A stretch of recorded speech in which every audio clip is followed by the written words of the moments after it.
darle la bienvenida a un periodista admirado, conductor de Informe Capital en Capital 21 precisamente, Juan Becerra Costa. Juan, ¿cómo te va? ¿Qué pasó, Toño? Qué gusto saludarte, ¿cómo estás?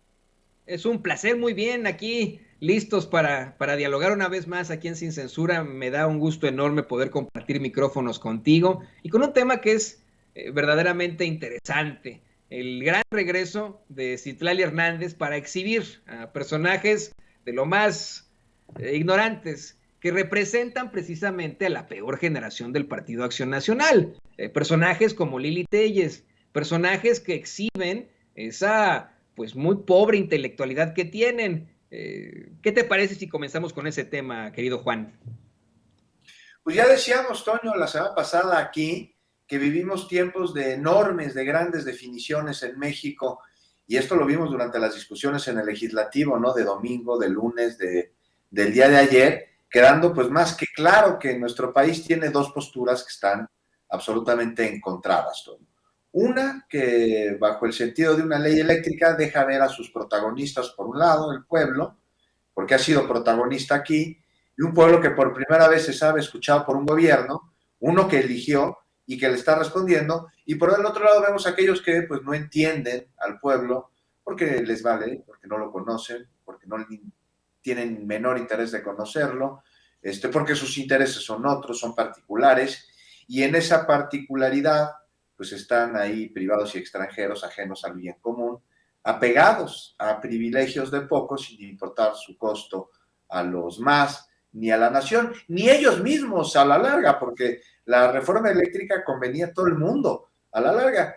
Digo, no le convenía a lo corto a los legisladores que ellos ahí sentados con cabilderos, pues seguramente porque les dejarían de recibir millones de pesos, ni tampoco a Margarita Zavala, porque ya vimos los millones que entraron de Iberdrola a su casa, pero a sus nietos, a sus bisnietos y a sus tataranietos les hubiera convenido muchísimo más. Pero bueno, vimos entonces cómo Toño, una minoría ganó a una mayoría que no alcanzó a ser calificada.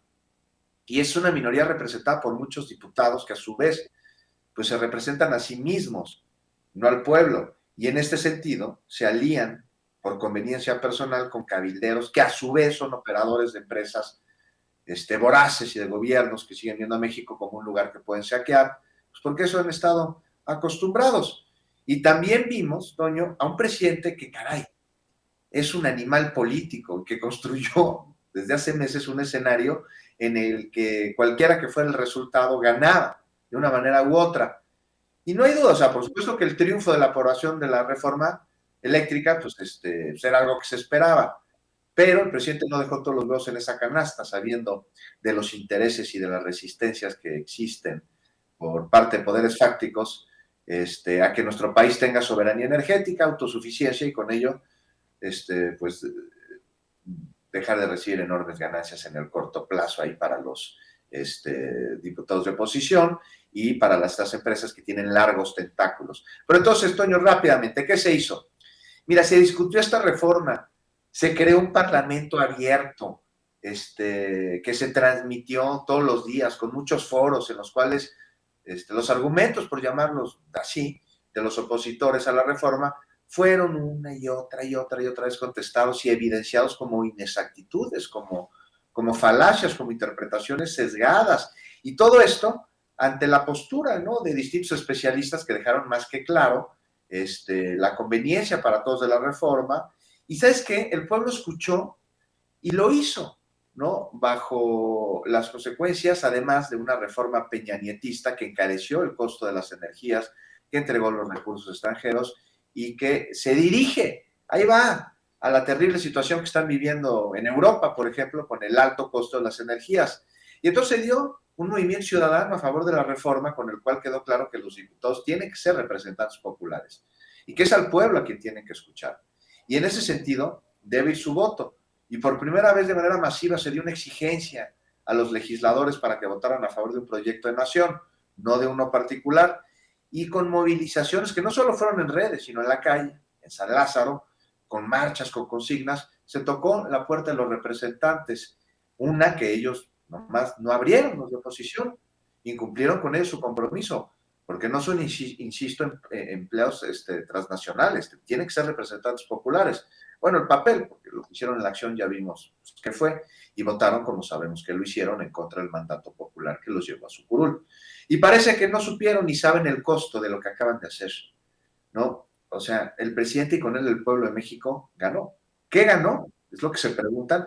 Primero, el desenmascararlos como nunca antes, justo a semanas de una elección en la que se van a elegir gobernadores y a 3 años del 24, cuando habrá elecciones presidenciales. Entonces el pueblo gana hoy con la torpeza de la oposición, con su voracidad, porque ya sabemos quiénes son y porque no hay que votar por ellos, porque nos traicionan. Finalmente, entregar los recursos de la patria a los extranjeros ha sido, es y seguirá siendo traición. Y mencionabas ahí a la gran Citlali Hernández. Toño, ¿cómo viste su intervención? O sea, yo estaba metiéndole ahí una revisada al guión de Informe Capital en Capital 21 y me detuve.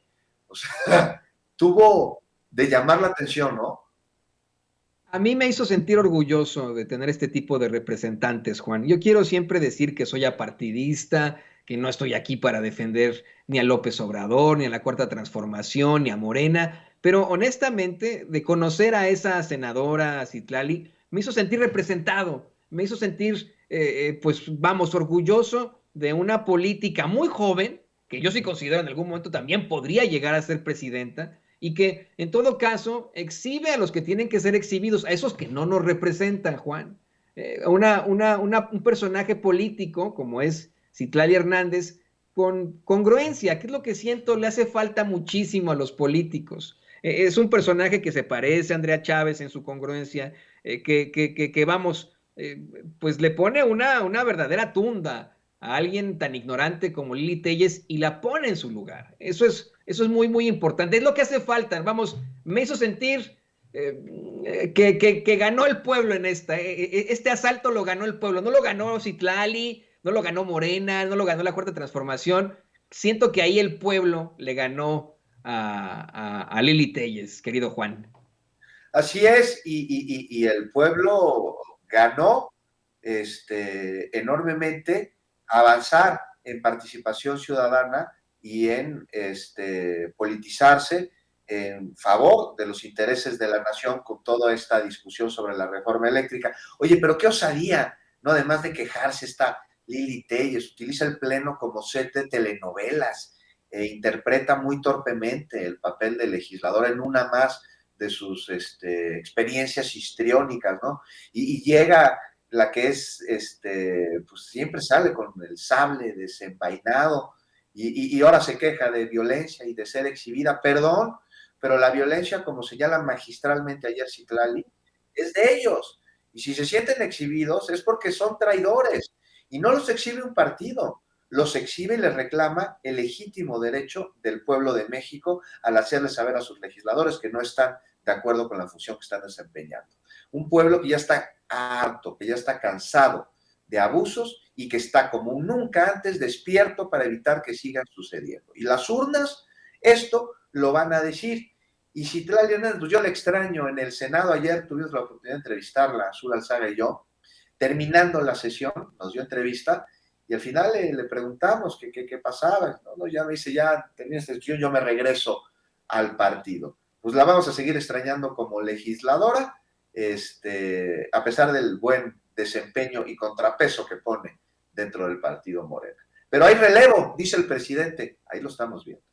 Exactamente, hay relevo, existe eso, me ponen aquí en el chat, querido Juan, ay, Toño, tú siempre dices que no apoyas al presidente. Dije, no, yo no estoy aquí para apoyar al presidente y yo lo he apoyado con muchas cosas, estoy de acuerdo con él en muchísimas cosas, en un 80%, 90%, 100% casi, ¿no? Pero no, lo que quise decir es que estoy aquí para presentarle la noticia tal cual es. Otra cosa sería apoyar, ¿no? No significa que no lo apoye, le apoyo en muchas cosas y, querido Juan, si nos lo permites, le voy a pedir a